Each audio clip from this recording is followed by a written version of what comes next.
श्री गोपियां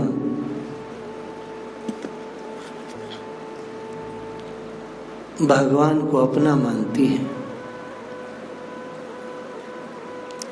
बिल्कुल अपना ही मानती है। श्री कृष्ण चले गए हैं और जबकि वो पराये से हो रहे हैं, पराये से व्यवहार कर रहे हैं, ऐसा श्री गोपियों को लगता है।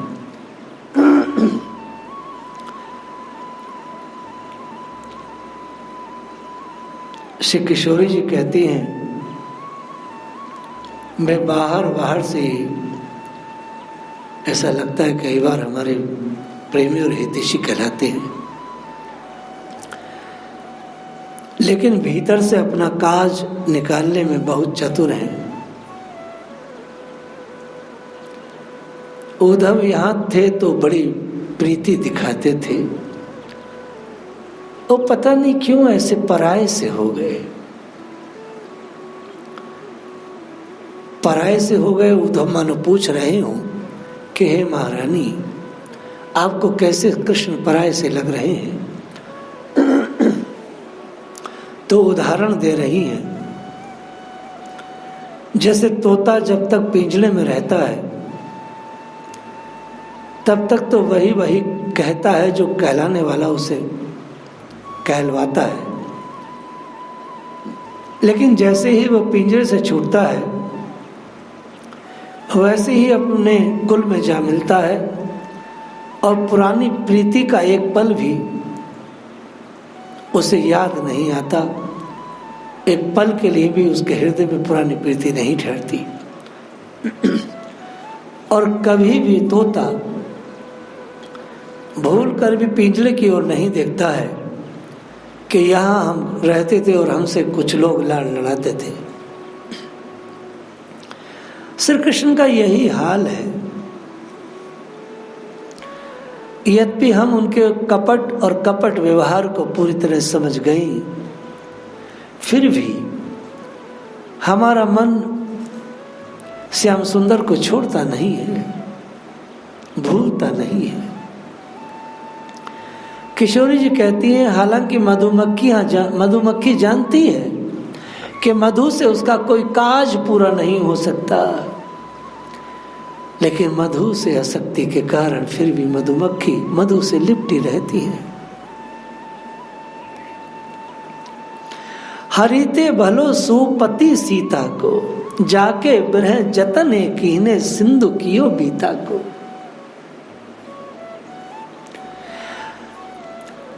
आसक्ति का बार कभी खाली नहीं जाता। आसक्तियां साधक को डुबा देती हैं। अगर आसक्तियां संसार से हो तो संसार में, और भगवान से हो तो भगवान में। श्री गोपियों की आसक्ति भगवान में है, इसलिए भगवान के प्रेम सागर से वो उभर नहीं सकती है। श्री गोपियां पहले दिन से श्री कृष्ण से नारायण व राम के जैसा व्यवहार चाहती हैं। वो कृष्ण से प्रेम तो करती हैं,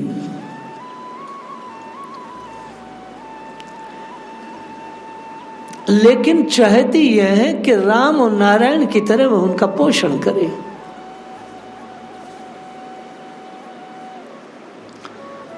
राधा रानी कहती हैं, श्री कृष्ण से अच्छे तो सीतापति के सुपति श्री राम हैं, जिन्होंने अपनी पत्नी के वियोग में ऐसा यत्न किया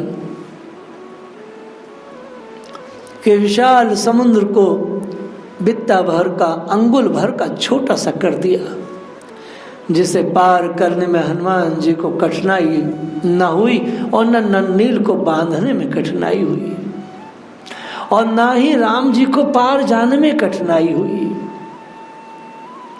न केवल सखी, इतना ही नहीं, वरन सीता के वियोग में राम ने अपने सेवक हनुमान के माध्यम से लंका जलाई, शत्रु राक्षसों को मारा। तब अपने प्रिया का मुख देखा वाह रे वाह राम जी। और एक ये श्री कृष्ण है, हमें प्रेम में तड़पता छोड़ गए, मधुबन जाकर दूध के हाथ जो लिख कर पठाया वह प्रेम का संदेश नहीं है, वह तो ज्ञान का कड़वा गीता का उपदेश है। गीता के उपदेश को वो कड़वा कह रही है। वास्तव में ज्ञान से प्रेम की पूर्ति कभी नहीं हुई। प्रेमी को प्रेम के सिवाय कुछ नहीं भाता, कुछ नहीं भाता। प्रेमियों को प्रेम चाहिए, प्रेम के स्थान पर ज्ञान कभी काम नहीं कर सकता। हे सखियों, ये प्रेम संदेश नहीं है, यह तो ज्ञान का संदेश है। अगर प्रेम के 4 शब्द भी लिखते तो हम जी उठती, लेकिन ये प्रेम का संदेश नहीं है। योग साधो, निर्गुण ब्रह्म का ध्यान करो, पर उद्धव जो कुब्जा जैसी दासी का मीत है, उनके बारे में अधिक सोचकर परेखा, पछतावा, क्षोभ, गिलानी करने से भी क्या लाभ है। उनकी स्थिति तो उस पीने वाले पिता की सी हो जो मादक द्रव्य पीकर इतना मदमस्त और बेबस हो जाता है कि पराई सेज पर चढ़कर 7 फेरों की प्रतिज्ञा वचन को भूल जाता है। कोई व्यक्ति बहुत मदपान करता हो तो जिससे उसका विवाह हुआ है, 7 फेरे लिए हैं, उसको तो भूल जाता है और पराई सेज अर्थात वेश्या के पास पहुंच जाता है। कृष्ण विलासिनी कुब्जा के ऊपरी प्रेम दिखावा की मद इतनी पी गए हैं श्री कृष्ण कि उन्हें कुछ होश नहीं है। राधा रानी जैसी 7 फेरों वाली को भी भूल गए हैं। ब्रह्मा जी ने भांडीर वन में श्री किशोरी जी का विवाह श्री कृष्ण से कराया है, वह 7 फेरे भूल गए श्री कृष्ण। ऐसी विकट स्थिति में उन्होंने बड़ी कृपा की, हमारे लिए योग लिखकर भेजा। सखी, मैं तो इस योग की बातों को देखकर किसी अप्रत्याशित घटना या अनहोनी की सोच कर डर गई हूं कि नवनीत के लोभी श्री कृष्ण हम गोपियों के मधुर प्रेम प्रीति को क्या जाने, क्या समझे हैं वो।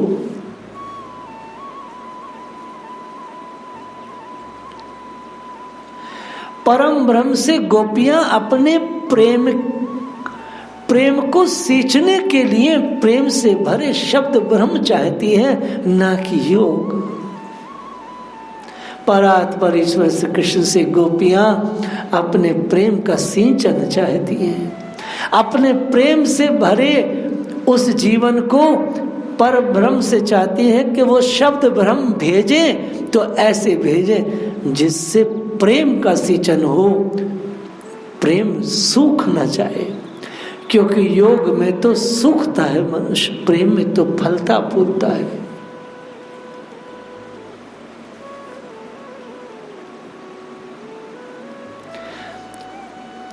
गोपियों को लगता है कि भगवान उनके प्रगाढ़ प्रेम को भूल गए। स्वयं श्री कृष्ण ने ही हमारे हृदय में आकर उस रुचि पूर्वक रच रच कर अपना प्रेम मंदिर बनाया था।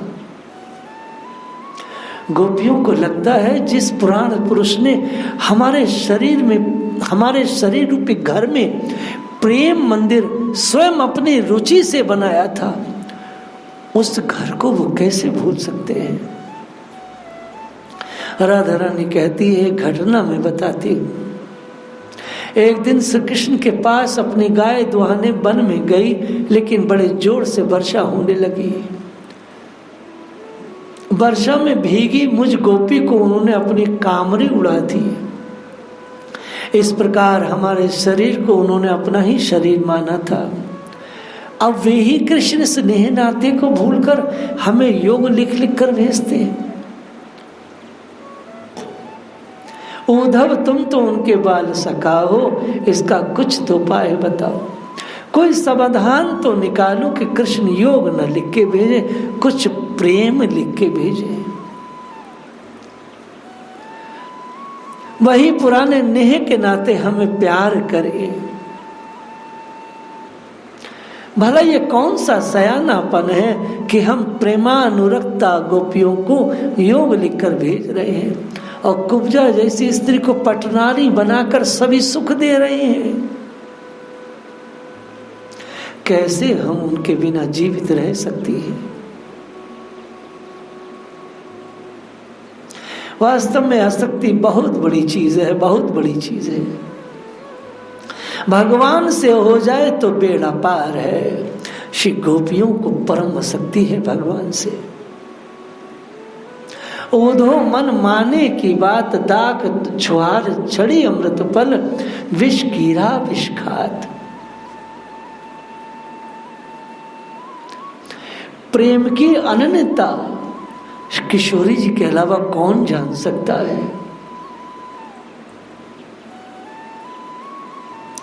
कौन भगवान के उस अमृत फल को छोड़ करके विष कीड़ा खाए? जो ये योग है, जो निराकार योग है, इस योग में तो विष जैसा ही जीवन हो जाता है।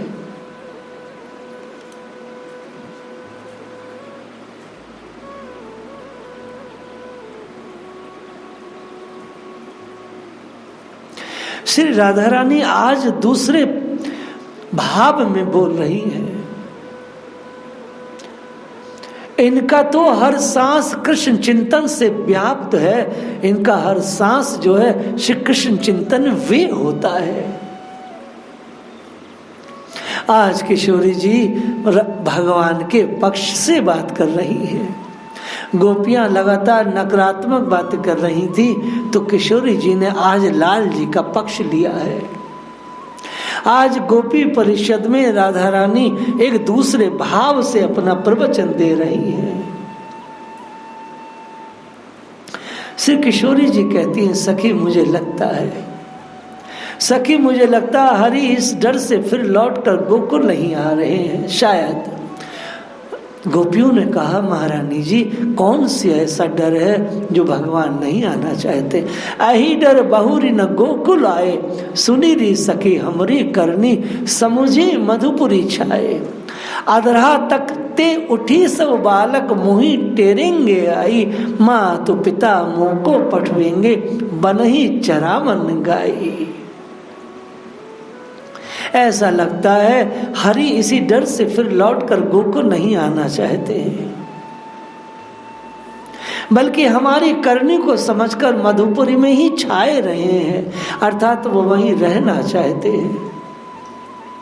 भगवान सोचते हैं कि गोकुल जाकर क्या करूँगा, आधी रात को ही सब बालक उठ कर आ जाएंगे और मुझे पुकारने लगेंगे।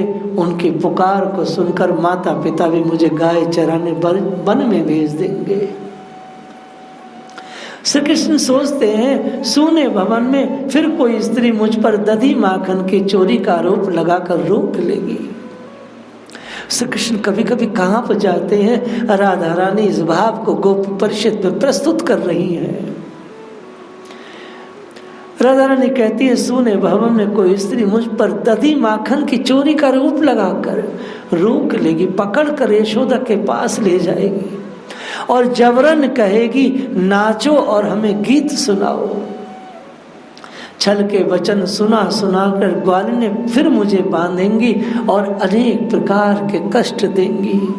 राधा रानी आज श्री कृष्ण के पक्ष में बोल रही हैं और रोने लगी। हे सखी, मेरी सब में तो वही दुख मन ही मन स्मरण करके श्री कृष्ण सोचते हैं होंगे कि एक बार उस दुख से छुटकारा पाकर फिर कौन उस दुख में दोबारा पड़े, कौन सहेगा वह दुख। राधा रानी ऐसा कहती है। राधा रानी का भाव एकदम न्यारा था। आज सारी गोपियों ने इस बारे में विचार किया। हाँ, हमने लाला को बहुत सताया, हमने बहुत दुख दिया। एक अंजलि वर छाछ के नाते हमने श्री कृष्ण से बहुत नाच नचवाया, हमने श्री कृष्ण से बहुत चाकरी कराई। निर्गुण की उपासना सूर्य की तीक्ष्ण धूप जैसी है।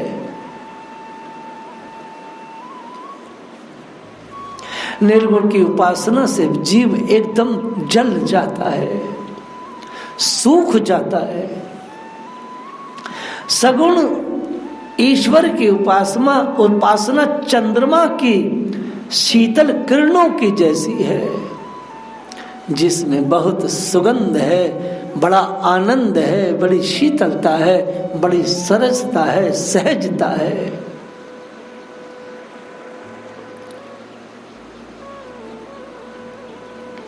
किशोरी जी कहती हैं, कौन गृहिणी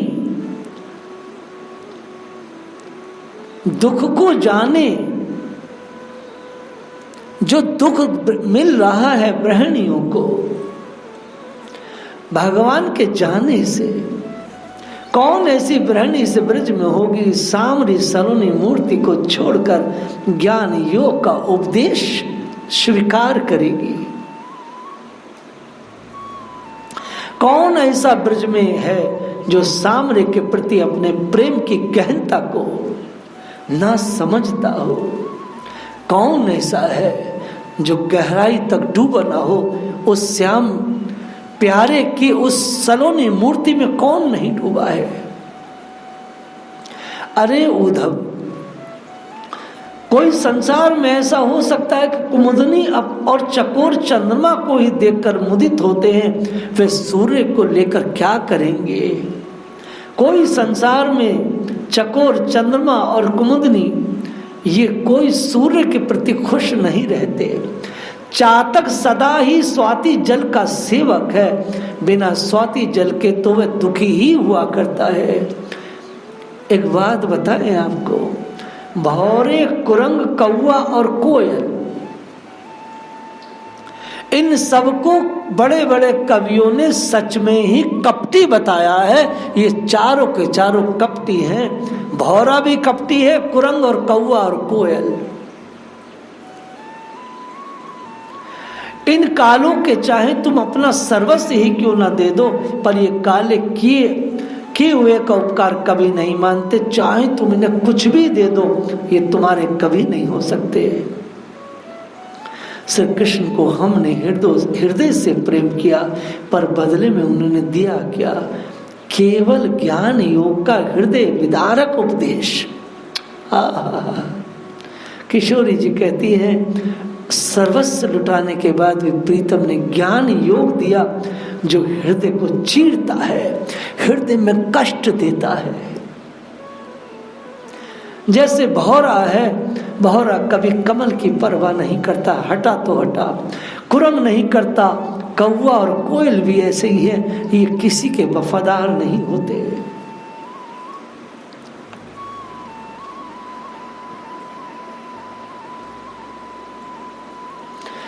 वास्तव में एक बात तो है, जो प्रेम बचपन में होता है, जिसे बचपन का प्रेम कहते हैं, उसकी जैसी आसक्ति, उसकी जैसी माधुर्य, उसकी जैसा पवित्रता वह वयस्क प्रेम में नहीं होती, कभी नहीं होती।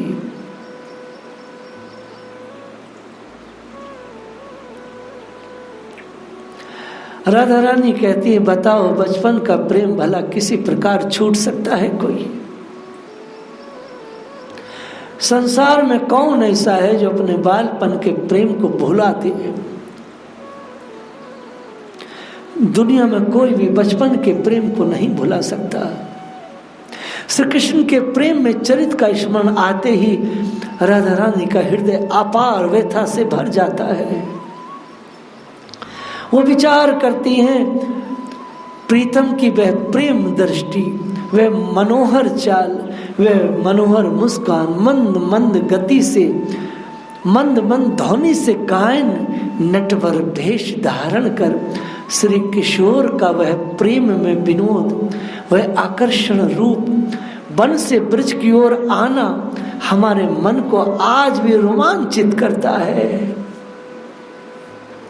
हे उद्धव, हम उनके चरण कमलों की सौगंध खाकर कहती हैं, ये निर्गुण उपदेश विष के समान है, मनमानतक है, जो केवल हमारी जान तो ले सकता है लेकिन जान को जिला नहीं सकता। वो बचपन का प्रेम मधुर मोहनी मूरत सोते जागते किसी भी पल हमसे भुलाए नहीं भूलती।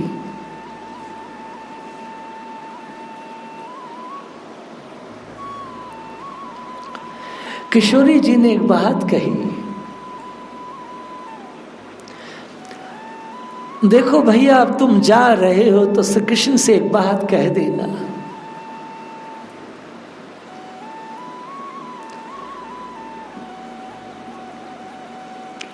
कहना कि तुम क्या ये हमें योग लिख लिख कर भेज रहे हो।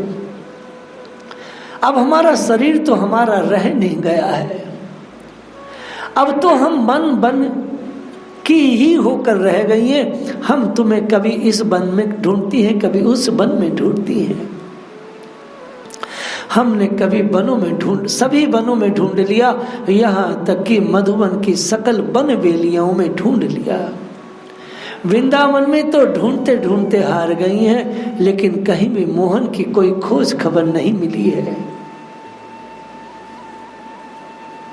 अनेक प्रकार से विचार करने पर भी हे प्रीतम, हम तुम्हें खोज नहीं पा रही हैं। हे उद्धव, तुम बस जाकर इतना कह देना कि गोपियां तुम्हारे विरह में इतनी व्याकुल हैं, कभी कभी उनको प्रेम पूर्वक याद भी कर लिया करो। अगर श्री कृष्ण हमें प्रेम पूर्वक एक दो बार भी दिन में याद कर लेंगे तो हमारे शरीर में जो ये मन है, इस मन रूपी यंत्र को पता चल जाएगा श्री कृष्ण हमारे बारे में बात कर रहे हैं। वो दूर चाहे कितना रहे, लेकिन दूर रह के भी ये एक बार भी याद कर लेंगे तो हमारे तप्त हृदय को शांति मिल जाएगी।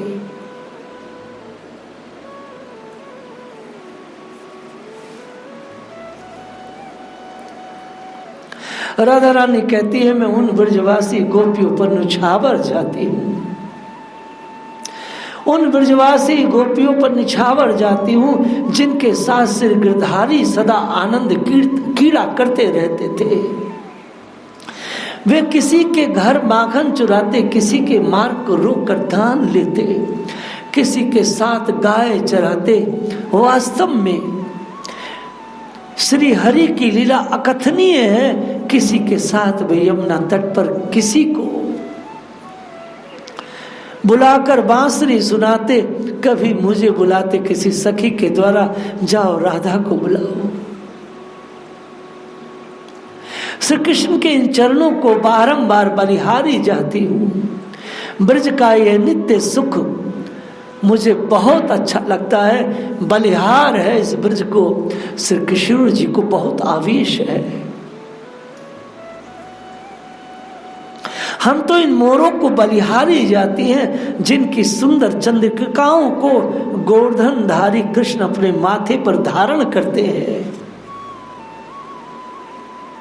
हम तो बांस के वंश को बलिहारी जाती हैं जिनकी सुकुमारी सी बंसी सदा श्याम के हाथ में रहती है, एक पल के लिए भी न्यारी नहीं होती। हम तो गुंजा जाति पर बलिहारी जाती हैं, उनके वंश में ऐसे उज्जवल भाग्य वाली गुंजाएं उत्पन्न हुई जो सदा सुंदर कृष्ण के हृदय में माला के रूप में लगी रहती हैं, कभी हटती नहीं हटाने पर भी। हम तो पर्वत के कुल की बलिहारी जाती हैं जिनकी कोख से उत्पन्न सरिता जी, कालिंदी, यमुना जी, दुलारी श्री कृष्ण जिनमें रोज अपने अंगों को मल मल कर स्नान करते हैं, अर्थात श्री श्यामा का रोज आलिंगन करते हैं।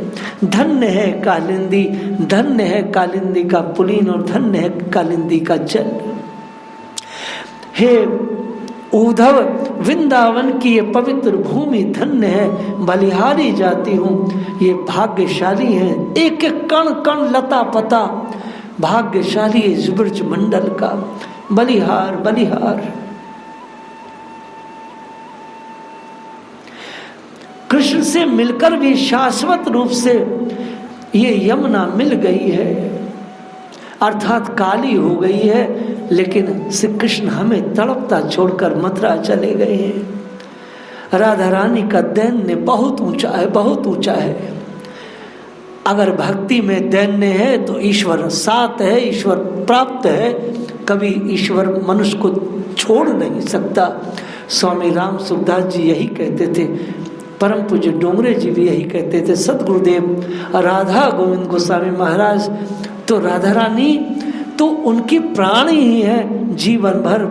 परम पूज्य गुरुदेव ने राधा रानी की कथा को कहा, आज गुरुदेव का जन्मदिन है, जय जय श्री राधे।